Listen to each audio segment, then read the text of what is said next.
참고로 지난번 헌법재판소에서 총괄연구관 및 공보관으로 재직하시면서 지난 탄핵 사태의 모순을 몸소 체험하셨던 분입니다. 그리고 저항의 의미로 퇴임하셨습니다. 그 배보윤 헌법 부회장님 모셔보겠습니다.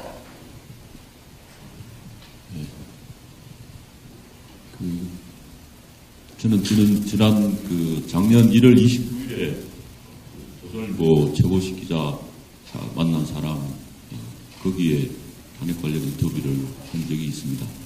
그때 그 기사에 대한 댓글이 한 200여 개 달렸었는데 그 부분을 이제 낱낱이 읽어서 우리 국민들은 어떻게 생각하느냐를 접하게 됐는데 거의 대부분의 말씀이 만시지탄이라는 말씀을 하시고요.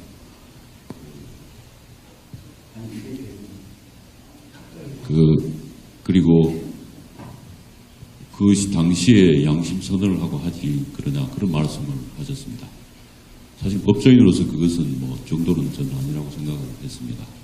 그래서 제가 이 시점에서 다시 한번 생각해 본 건 오늘 출범하기 전에 제가 당시에 공보관으로서 공직자로서 근무하면서 그 탄핵 사건과 관련해서 모든 이 사태의 연유가 된 원인이라고 전부 평가를 하고 있습니다.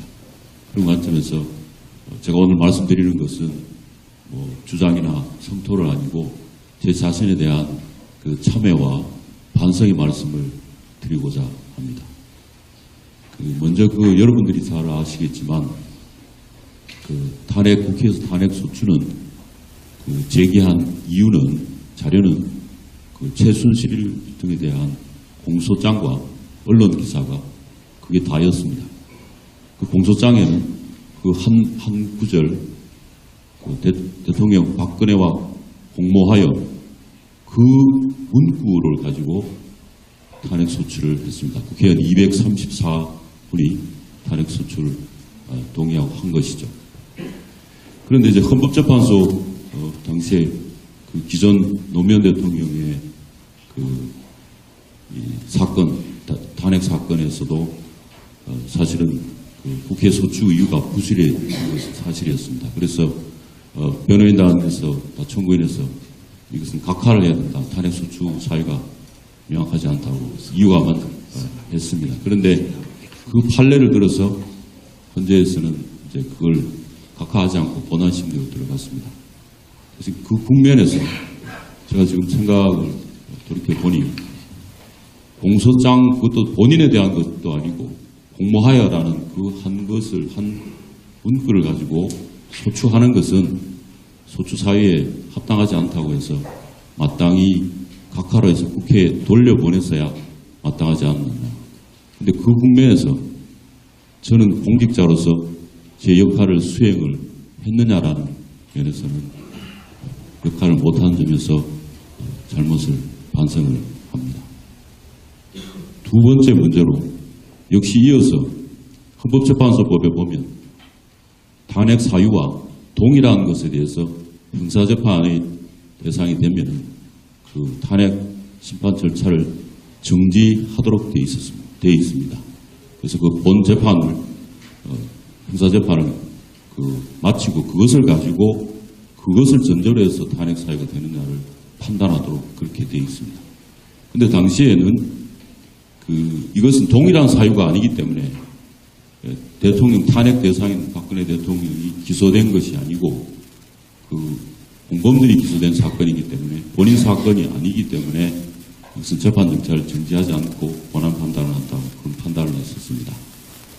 그런데 사실은 내실은 조금 전에 말씀드린 것처럼 공소장에도 박근혜 대통령은 공모하여 그것에 의탁해서 탄핵 소추를 했지 않았습니까? 그렇다면 그 사건의 본질, 공모관계가 있는지 또 본 사건에 대한 관계가 어떤 그것이 있는지에 대해서는 충분한 심의를 거쳐서 확정된 것을 전제로 해서 그렇게 됐을 때 탄핵 사유가 되는 것을 판단하는 것이 법리적으로 맞습니다. 저는 지금도 그렇고 당시에도 그렇게 생각을 했습니다. 그런데 결과적으로는 헌법재판소의 판단은 정지하지 않고 본안 판단으로 나아갔습니다.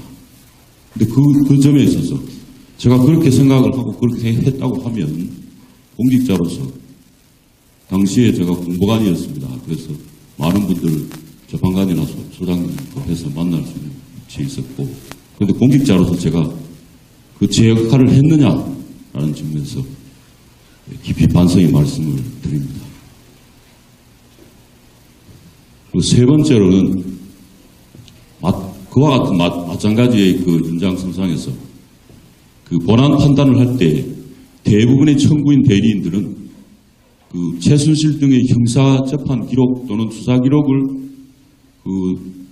그것을 가지고 중심으로 증거를 제출하고 증인신문을 하고 재판을 주로 이루었습니다. 그런데 다른 증거는 그 박근혜 대통령이 직접 신문이나 그 관련된 자료나 이 부분에 대해서는 심리가 상대적으로 미미했고 형사사건 재판 그것을 중심으로 증거 판단을 이루어졌습니다. 더군다나 그 재판에서는 증거가 중심으로 이루어진다는 것은 실제 일어난 일보다 그 증거에 확인되는 증거를 재판을 기준으로 하는 것은 누구나 다 법조인이면 누구나 아는 상식에 속하는 겁니다. 그런데 증거를 채택하는 것이 형사재판이나 모든 재판에서는 중요합니다. 그때 그 형사재판 수사 기록을 증거를 탄핵재판에 쓸 수 있느냐 마느냐의 관점에서 중요한 부분인데 그 점에 있어서는 그 헌법재판소 재판부는 형사재판에 준한 것으로 본인이 동의하지 않으면 채택하는 그런 방식을 쓰지 않고 이것은 탄핵재판이기 때문에 엄격한 형사 절차의 증거 법칙을 적용하지 않는다고 해서 그렇게 결정함으로 인해서 대부분의 그 최순실의 형사재판 기록이나 증거를 그대로 이 탄핵심판의 그 증거로 해서 사실 인정을 하게 되었습니다.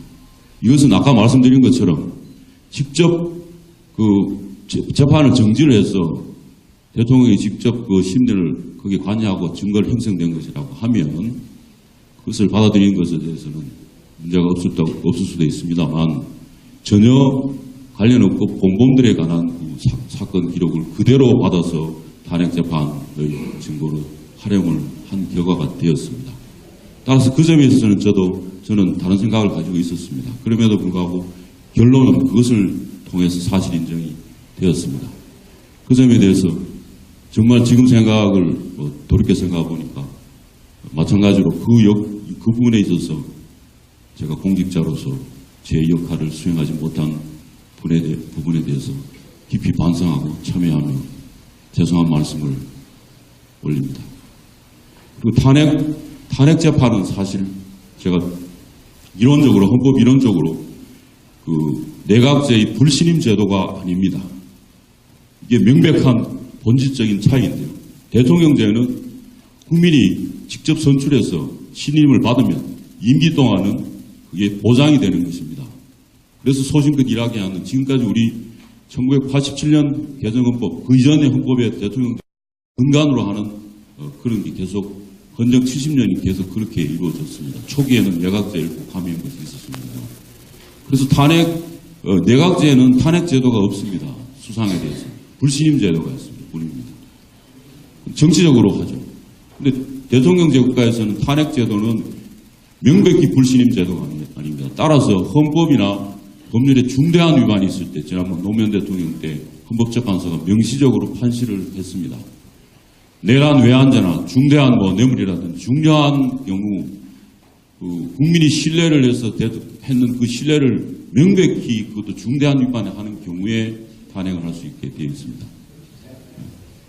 그러나 제가 생각하기에는 그것은 정치적 이 헌법재판소의 탄핵 제도를 마치 불신임 제도로 결과적으로 불신임 제도인 것으로 해서 재판 결론이 있는 것이 아닌가 그런 생각을 당시에도 가졌고 지금도 가졌습니다. 그러나 생각만 가지고 무엇합니까?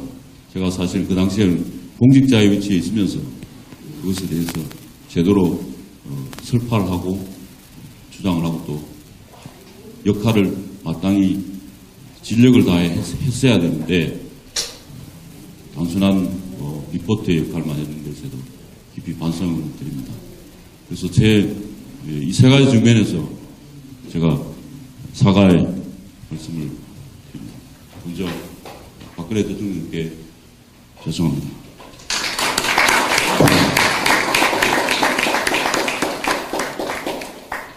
국민 여러분, 송구합니다.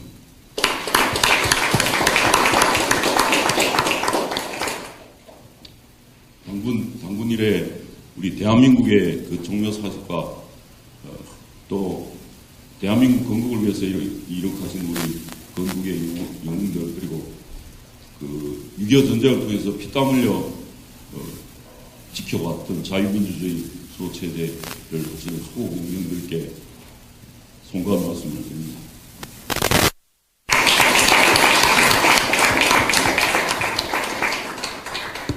예, 배보윤 변호사님께서 오늘 정말 놀랍고 용기 있는 말씀을 해주셨습니다.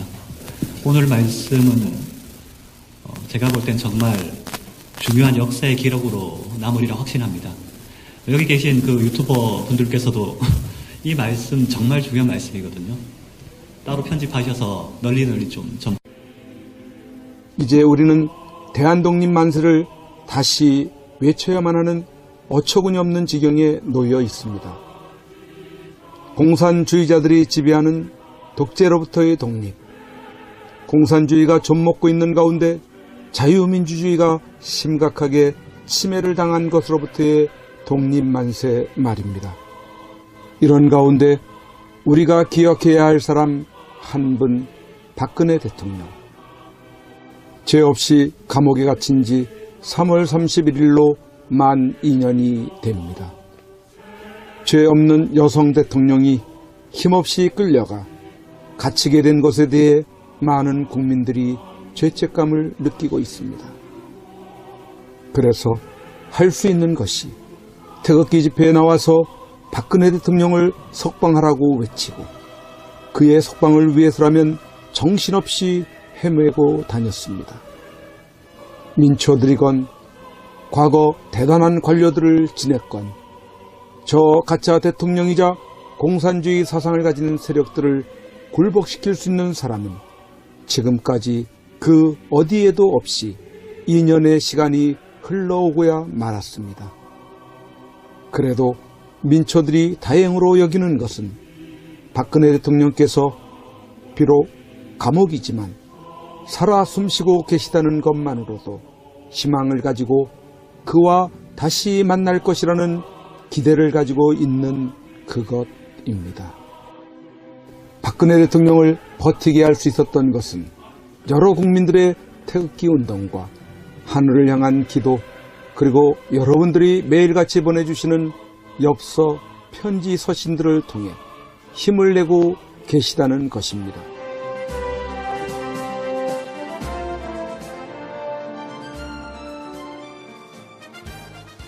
반드시 꼭 나와야 합니다. 대한민국 역사상 가장 깨끗한 대통령입니다. 대통령은 수많은 국민들이 보내주는 엽서 편지를 통해서만이 힘을 얻고 계시게 될 것입니다. 그 엽서 편지들은 대통령을 더욱 강하게 할, 그리고 국민을 위해서 자신이 살아남아야 한다는 이유들을 발견하실 것이기 때문입니다. 여러분 함께해 주십시오. 이 겨울을 넉넉히 견디시게 할 여러분들의 따뜻한 격려와 위로의 마음이 전달되게 해 주십시오. 매일같이 산더미처럼 전달되어지는 여러분들의 엽서 편지들을 통해 대통령께 막바지 생기를 불어넣어 드리십시오.